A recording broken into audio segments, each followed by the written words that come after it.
জনগণের উপর অতিরিক্ত করের বোঝা চাপিয়ে নয়, বরং ন্যায্য, পূর্ব অনুমানযোগ্য, প্রযুক্তি নির্ভর এবং সর্বজনীন কর ব্যবস্থা প্রতিষ্ঠাই সরকারের লক্ষ্য।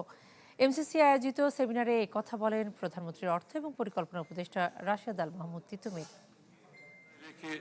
বাজেট প্রস্তাব দাঁড় করিয়েছে। ৯.৫ লাখ কোটি টাকার বাজেটে বাস্তবায়ন নিয়ে শুরু হয়েছে নানা আয়োজন, যেখানে বারবার উঠে আসছে রাজস্ব ঘাটতি, ব্যাংকিং দুর্বলতা, জ্বালানি নিরাপত্তার মতো বহুমুখী চ্যালেঞ্জ। খাত সংশ্লিষ্টদের মতে লক্ষ্যমাত্রা অনুযায়ী রাজস্ব আয় না বাড়লে ঘোষিত বাজেট ঘাটতি জিডিপির ৫.৮%-এ পৌঁছাতে পারে। এতে ঋণ নির্ভরতা বাড়বে, সেই সঙ্গে দেশের অর্থনীতির উপরও চাপ বৃদ্ধি পাবে। বলা হয়, কৌশলগত জ্বালানি মজুদের কথা বাজেটে থাকলেও আলাদা করে বরাদ্দ নেই। ৫০ দিনের জ্বালানি মজুদ গড়ে তুলতে প্রয়োজন প্রায় ৭,০০০ থেকে ৮,০০০ কোটি টাকা। এছাড়া বাপেক্সের গ্যাস অনুসন্ধান, এলএনজি আমদানির ব্যয় এবং বিদ্যুৎ খাতের বকেয়া দায়ও বাজেটে প্রতিফলন হয়নি।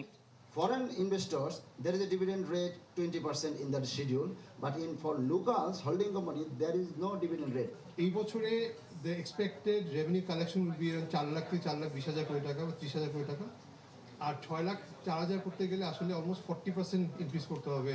হয়রানি কমানো এবং পরোক্ষ কর ব্যবস্থার সম্পূর্ণ ডিজিটাল ও স্বয়ংক্রিয় করার মাধ্যমে কেবল এই বাজেটের প্রকৃত সুফল পাওয়া সম্ভব।